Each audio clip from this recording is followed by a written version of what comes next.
Assalamu alaikum. Welcome to ATN Bangla. This is Shafiq with the news. First, the UP headlines.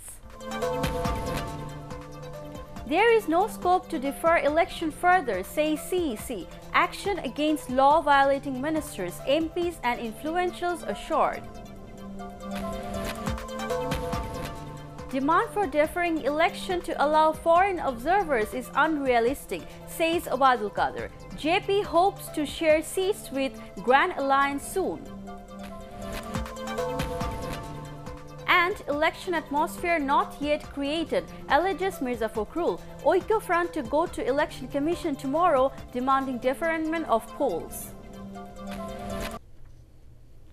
Chief Election Commissioner K.M. Nurul Huda has said there is no scope to defer the election any further. Addressing returning officers discharging election duties across the country, he reiterated that the election would be held on the rescheduled date of 30th of December. The CEC advised the election officials to remain alert so that the polls do not become controversial.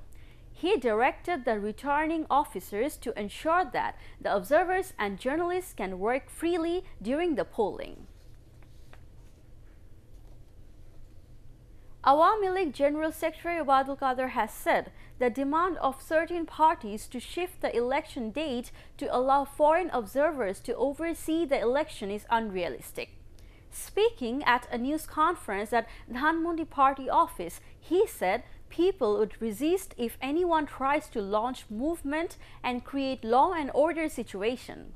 Even though distribution of nomination forms has ended, hundreds of party supporters thronged the party office also today. Meanwhile, understanding of Jatiyo Party with the Grand Alliance has not been finalized. However, talking to newsmen at Bonani Party office, JP Secretary General Ruhul Amin Hauladar hoped that the decision would be taken in a day or two. Meanwhile, selling of JP nomination forms continued for the third day today, while submission of nomination papers will continue till next Thursday.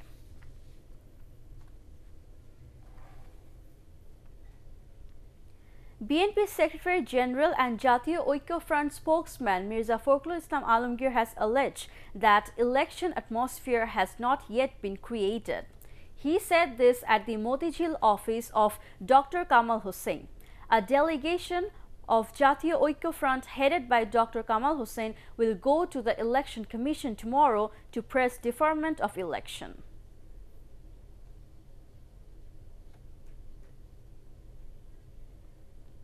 Selling and submission of BNP nomination forms continued for the second day today, and it will continue till next Friday. A festive mood has been created in and around the BNP Noyapolitan Central Office with the thronging of nomination seekers and their supporters from across the country. Considerable numbers of young voters are vying for MP tickets from BNP for the upcoming election.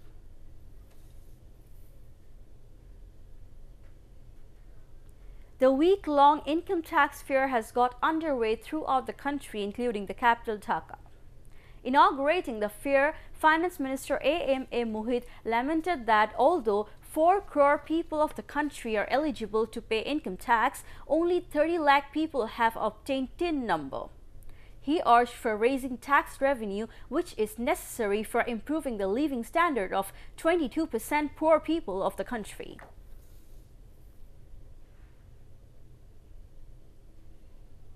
Today marks the 70th birth anniversary of eminent literature Humayun Ahmed. Various socio-cultural organizations, TV and radio channels chalked out elaborate programs across the country on the occasion. Fans of Humayun Ahmed gathered at Nuhashpoli in Ghazipur, which is entwined with the memory of the celebrated writer. The prolific author, dramatist, screenwriter, playwright and filmmaker was honored with various awards including Ekushe Padok and National Film Award. Humayun Ahmed died of cancer on 19th July in 2012 in New York. Now news from abroad. Amnesty International has stripped Myanmar's de facto leader Aung San Suu Kyi of its highest honor, the Ambassador of Conscience Award. The rights group said it was profoundly dismayed at her failure to speak out for the 7 lakh Rohingya minority who fled from their country owing to military crackdown and took shelter in Bangladesh.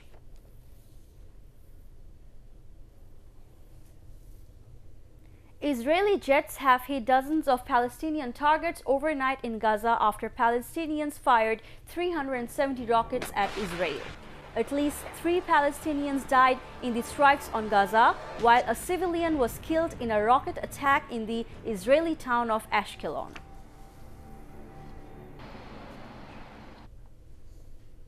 Finally, cricket. And Bangladesh took control of the Mirpur Test at close of the third day's play as Zimbabwe were all out for 304 runs with injured bowler Tendai Chatara did not bat. Taijul Islam bagged 5 wickets, his third in as many successive innings. Mehdi Miraz captured 3 wickets. Brendan Taylor went on to complete his 5th Test ton. The visitors are trailing the Tigers by 218 runs. Scores: Bangladesh 522 for 7 declared, Zimbabwe 304 all out. And that's the end of this bulletin. To view ATN Bangla News, browse www.youtube.com/ATNTubeNews. Subscribe and remain with ATN Bangla. Allah Hafiz.